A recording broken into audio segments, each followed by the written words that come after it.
you please describe to us how your economic plan for reinvestment in distressed neighborhoods, and also how do we assist those who have not yet experienced the economic recovery in their lives as we see it in other communities? Now, I have not been to Philadelphia all that much, so I have to tell you I'm not all that familiar with the city. But I was in a neighborhood in Baltimore, Maryland, not months ago where Freddie Gray was killed. You all remember the murder of Freddie Gray in Baltimore? I went to this neighborhood. There were no grocery stores in that neighborhood. People could not buy fresh produce. There was not any bank branch in that neighborhood. The only thing there was were payday lenders who were charging outrageous interest rates. Half of the homes, well, I don't know if it was half, but many of them were boarded up. Unemployment was probably 50%. Crime rate was very, very high. And a lot of the men who had lived in that community were in jail. All right. So what do we have to do? What we have to say is that those types of conditions should not exist in the United States of America.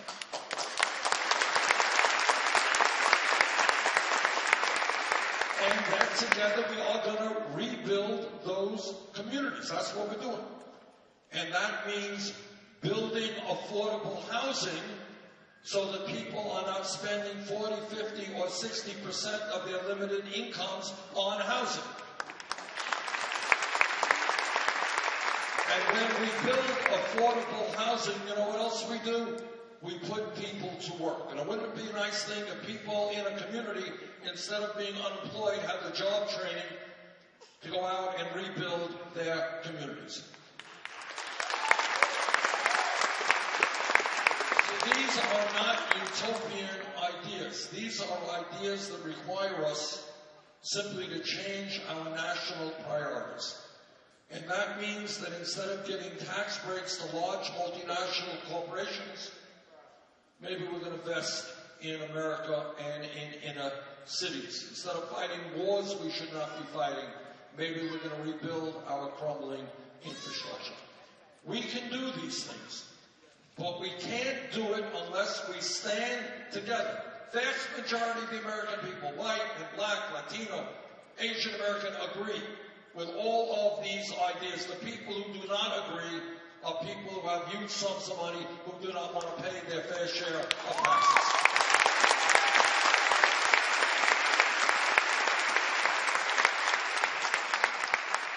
I have just one question before we get to some questions from the audience.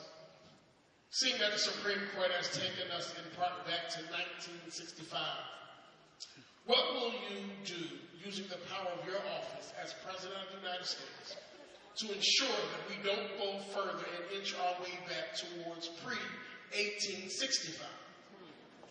How do you see the gutting of the voter rights impacting our democracy in the future? And what will you do not only to protect voting rights in this election, but what will you also do to make sure that those have access to the ballot? Well, you have touched on an issue, Reverend, that I feel very, very passionately about.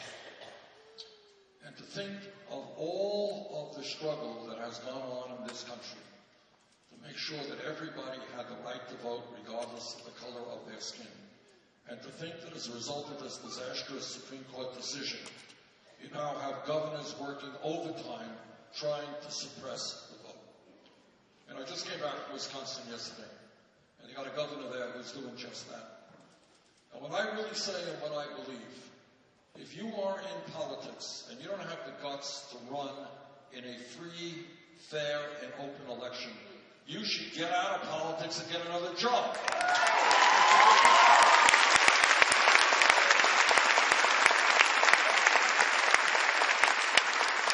And the idea of working overtime in order to make it harder for poor people, or young people, or old people, or people of color to participate in the political process is grotesque. It is absolutely un-American. Now, there are a number of approaches, and Jesse Jackson is an old friend of mine, and he has an idea. I don't know if it's the best idea, but it may be.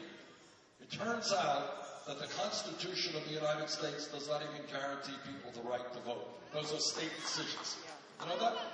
And he believes we should have a constitutional amendment. That may be the right way to go.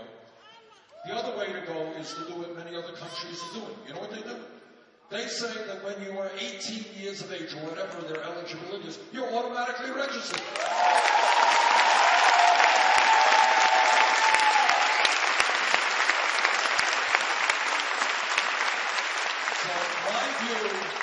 That's my view.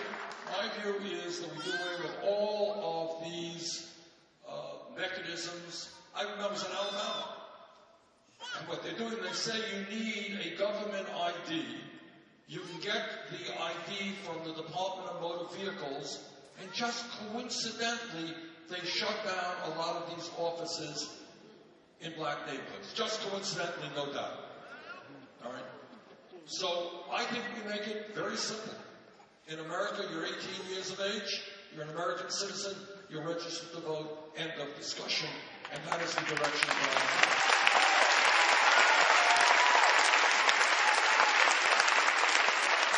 And until we get there, we will use the Department of Justice to take all of these governors on state by state by state.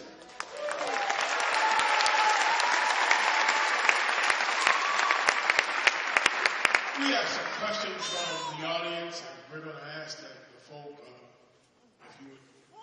What is your question for Senator Sanders? Good afternoon, Senator Sanders. My name is Catherine Hicks. I'm with the Philadelphia Sunday Sun newspaper, which is an African-American publication, and the Pennsylvania State Democratic Black Caucus. And my question is, what is your view on the subject of reparations and the economic impact it could play in the African-American community, given the positive effect it has had in other economic groups? I think my view is pretty close to President Obama's.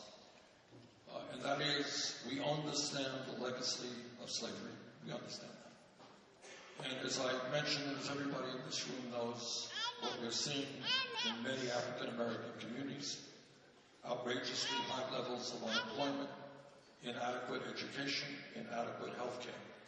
And I think what we have got to do as a nation is invest in those communities who need that investment the most.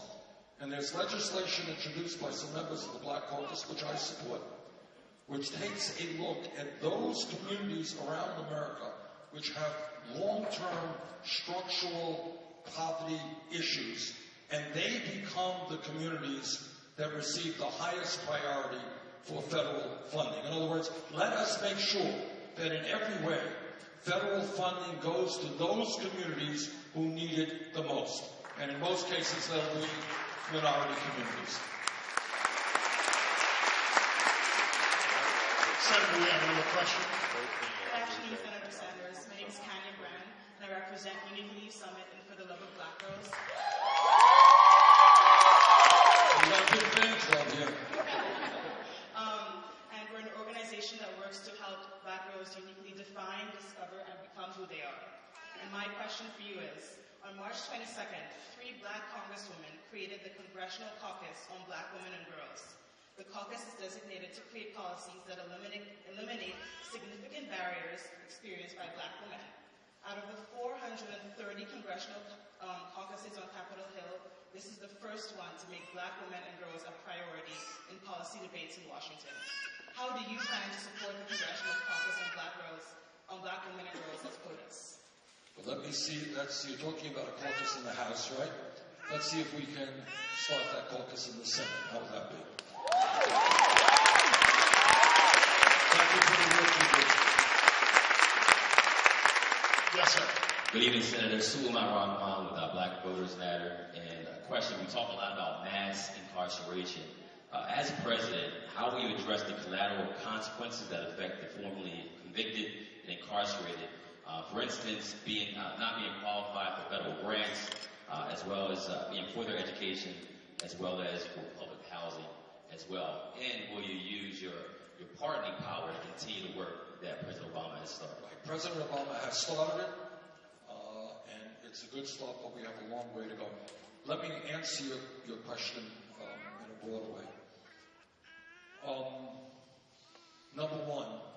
got to figure out why we have so many people in jail, right?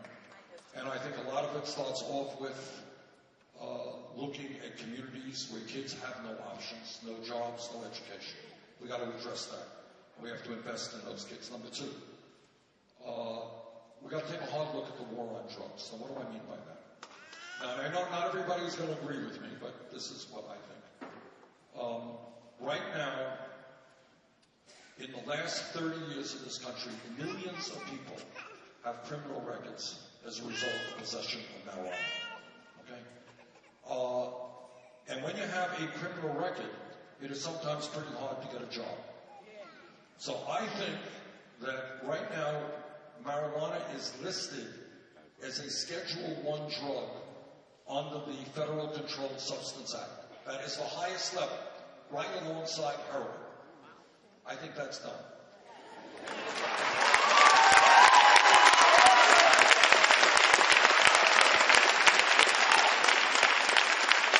So I'm not here advocating for marijuana or against marijuana, but I introduced legislation that would take marijuana out of the Federal Controlled Substance Act, so it would not be a federal crime. And I think that sets the tone to say that we don't want to be arresting people for marijuana. Okay, that's number. Second of all, or third of all, whatever it's going to be. I had a hearing on criminal justice in Iowa a couple of months ago, and tell me if this is relevant to what you're talking about. There were two guys there who are now doing fantastic work, working with ex-prisoners. And they themselves have been prisoners. And one guy said, I'll never forget this, this is what he said. He said, I was told that I was going to be getting out of jail the day before I was released. Day before, I was given a check for $75, and I was said, good luck. Well, you know what? He ended up back in jail. So we have got to do a whole lot more to address this very high rate of recidivism. If people leave jail with no job training, no decent housing, no adequate education, what will happen is they will fall into the same environment which got them in jail in the first place, all right? So I think we've got to address that issue. And you can come back, if I'm not answering your question, throw it at me, but the other issue that bothers me very much, I don't remember the exact number, but it is more than anyone here would believe. A whole lot of people who serve time in jail for felonies have lost their right to vote. You're aware of that? All right. In my state of Vermont, actually, that does not exist. And the feeling is, it's in a few states, but my view is if you have served your time, if you have paid your debt, you should not really do it.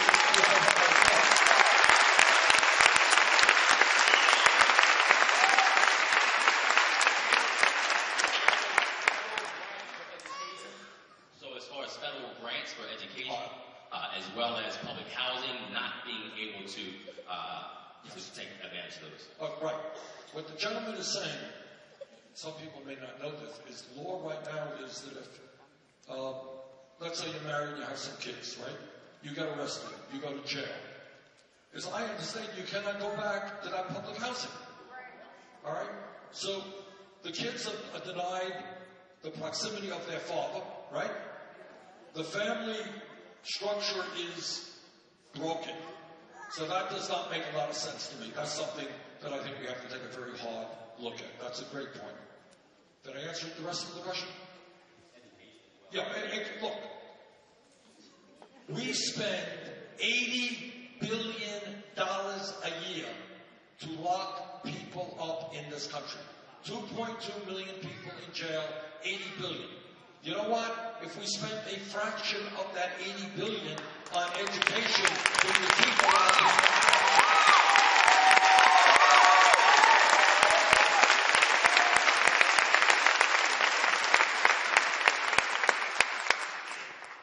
Do we have another?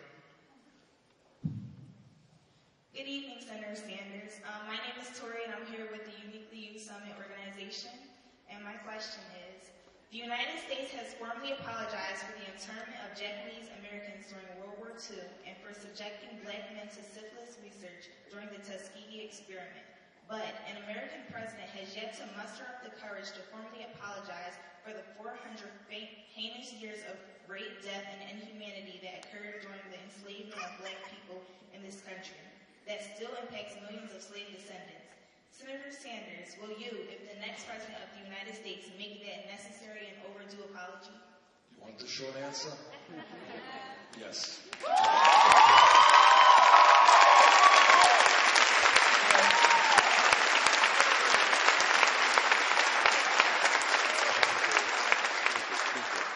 There's nothing that anybody can do to undo the deaths and the misery. How many people we don't even know who died on the way over here from Africa on those ships.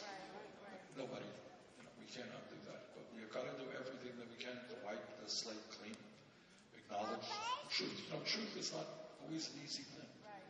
And a lot of things that we have done in this country that are shameful, and we've got to recognize that and own up to it.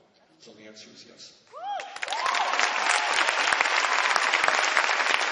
Good question from Senator Sanders. Good evening, Senator Sanders. My name is David Dix with Black Voters Matter. You said you hadn't spent much time in Philadelphia. Let me tell you, Philadelphia is identified as the poorest large city in America. With a poverty rate of 36%, and many more very, very near the poverty line. Like many cities, Philadelphia is struggling not only with poverty, but with gentrification at a rapid rate. How would you, as president, make an impact to close the opportunity, income, and wealth gaps that continue to disproportionately affect Black America? Excellent question. And the first thing I'll tell you that I would do is to acknowledge to you that I don't have all the answers, and that it is important for a president to sit down with people in the communities who are being impacted to develop that strategy.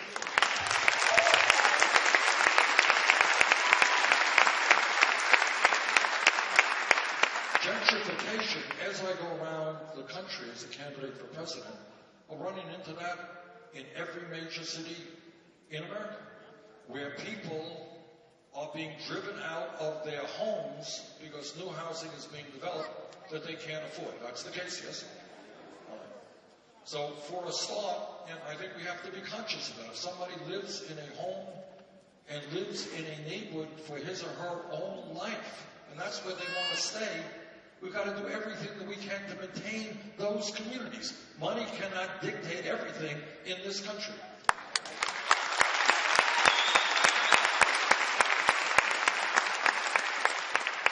And secondly, as I've said before, what this campaign is about is asking people to think outside of the box and outside of the status quo.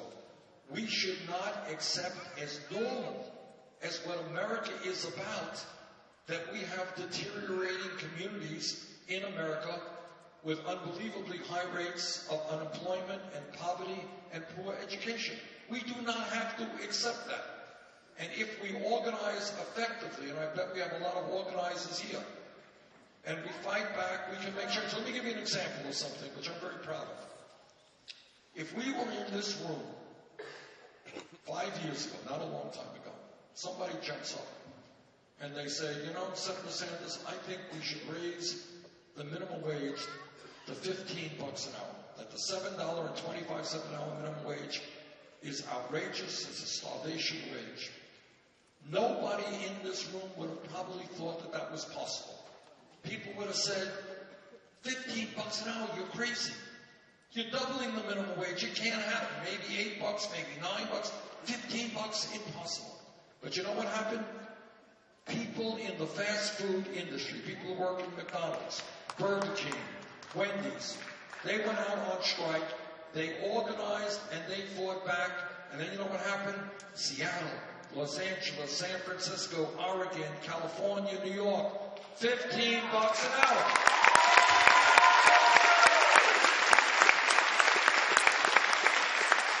My point is, we do not have to accept the status quo. We do not have to accept inadequate schools, kids unable to afford a higher education, outrageous levels of incarceration. We do not have to accept that as normal. If we stand together and fight for a progressive agenda, we can, in fact, change that. Change can happen when we stand together.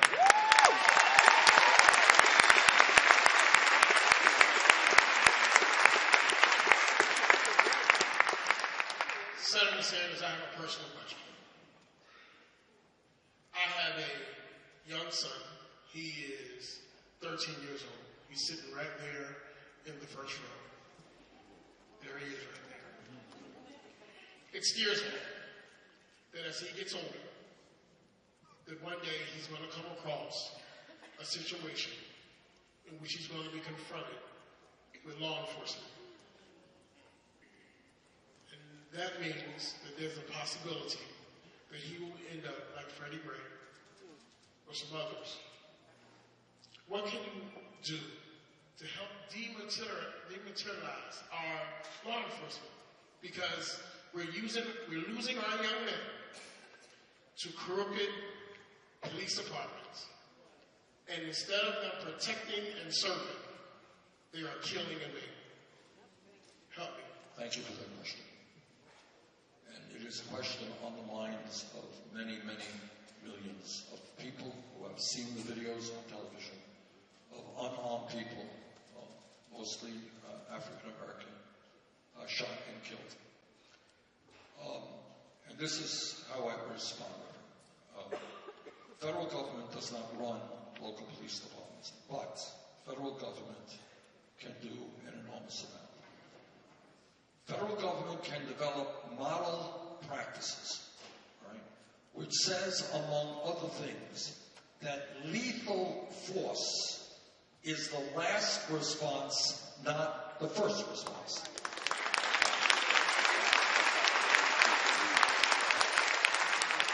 And we need police officers and departments well trained. Now, this is above and beyond racism and attacks on African Americans because they are African Americans. Well, what I'm talking about, give you an example. In my state, listen to this. A woman has a son who is quite disturbed. He's acting out. I don't know all the details. She calls the police department for help because her son is acting out. You know what happens? Son gets killed. Now, can you imagine a mother calling the police for help and seeing her own son in front of her own eyes getting killed? We have a lot of people in this country who act out, who have mental issues. Police officers have got to be trained to know how to deal with that. It's not easy stuff. But to deal with that without using lethal force, if we can do that. Second of all, as I said earlier, we have to change the culture of police violence. And any police officer who kills somebody on the job, that will immediately initiate a federal Department of Justice investigation. So the word has got to go out all over America that is not what police officers should be doing. A good police department, and there are good police departments, are police departments which are part of the community where people feel comfortable and say, officer, you know, there's a crack house or whatever down the street. Feel comfortable about working with the police, not seeing the police as we saw in Ferguson, Missouri, like an oppressive army attacking that community. And that's what we have to do. We've got to, as I mentioned before, make departments look like the diversity of the communities that they are serving. And I don't like these big tanks and this heavy weaponry. You know? That is not what local police departments need, except under extreme emergencies.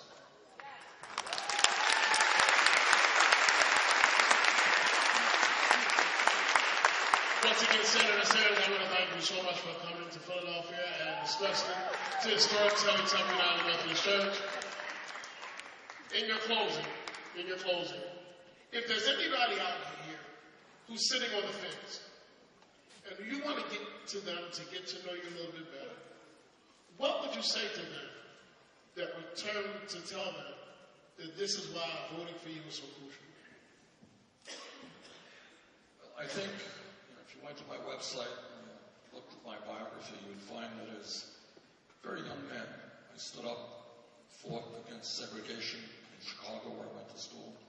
Now, I know I give away my age here, but I actually marched with Martin Luther King Jr. and marched on Washington.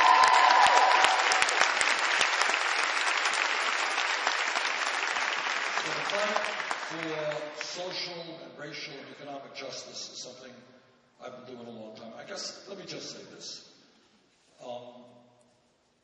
We have very serious problems in this country, and criminal justice is one of the major crises that we face. And we're going to need a president who has a demonstrated record of being willing to stand up to the powers that be. And unnamed individuals, I don't take money from Wall Street.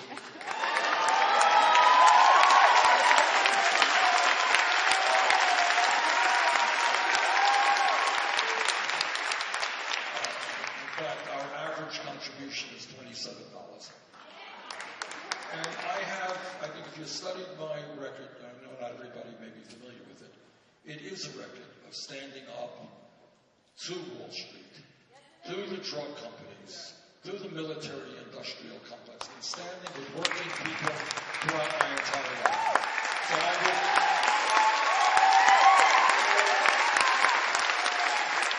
let me just conclude by saying this. I say this every day. No president, not Bernie Sanders or anybody else, can solve all of these problems we've discussed alone. Right? No one can do it alone. What we need is what I call a political revolution, where millions of people stand up and create a government that works for all of us, and not just the few on top. And when we do that, man, we can do some extraordinary things in transforming America. Thank you all very much.